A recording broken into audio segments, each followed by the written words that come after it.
If someone asks you who the richest people in history were, what would you name? Perhaps a billionaire banker or corporate mogul like Bill Gates or John D. Rockefeller. How about African King Musa Keita I, ruling the Mali Empire in the 14th century CE? Mansa Musa, or King of Kings, amassed a fortune that possibly made him one of the wealthiest people who ever lived. But his vast wealth was only one piece of his rich legacy. When Mansa Musa came to power in 1312, much of Europe was racked by famine and civil wars, but many African kingdoms and the Islamic world were flourishing. Mansa Musa played a great role in bringing the fruits of this flourishing into his own realm. By strategically annexing the city of Timbuktu and reestablishing power over the city of Gao, he gained control over important trade routes between the Mediterranean and the West African coast, continuing a period of expansion which dramatically increased Mali's size. The territory of Mali Empire was rich in natural resources, such as gold and salt.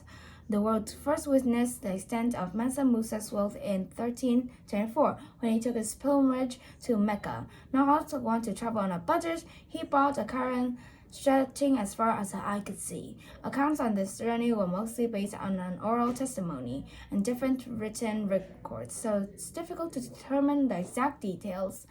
But one most agree on the extravagant scale of the excursion. Chroniclers describe the storage of tens of thousands of soldiers, civilians, and slaves. 500 heralds bearing gold staffs and dressed in fine silks, and many camels and horses bearing an abundance of gold bars.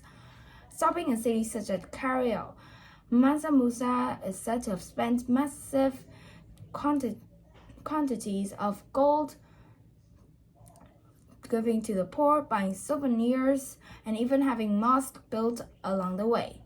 In fact, his spending may have established the regional economy, causing mass inflation. This journey reportedly took over a year, and by the time Mansa Musa returned, tales of his amazing wealth had spread to the ports of the Mediterranean. Mali and his king were elevated to near-legendary status, cemented by their exclusion on the 1375, one of the most important world maps in medieval Europe. It depicted the king holding a scepter and gleaming gold nugget. Mansa Musa had literally put his empire and himself on the map, but material riches weren't the king's only concern. As a devout Muslim, he took a particular interest in Timbuktu, already a center of religion, and luring power to its annexation.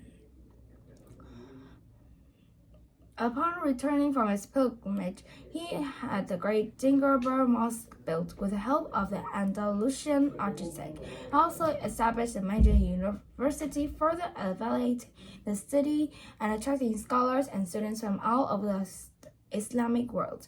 Under Mansa Musa, the empire became urbanized, with schools and mosques in hundreds of densely populated towns.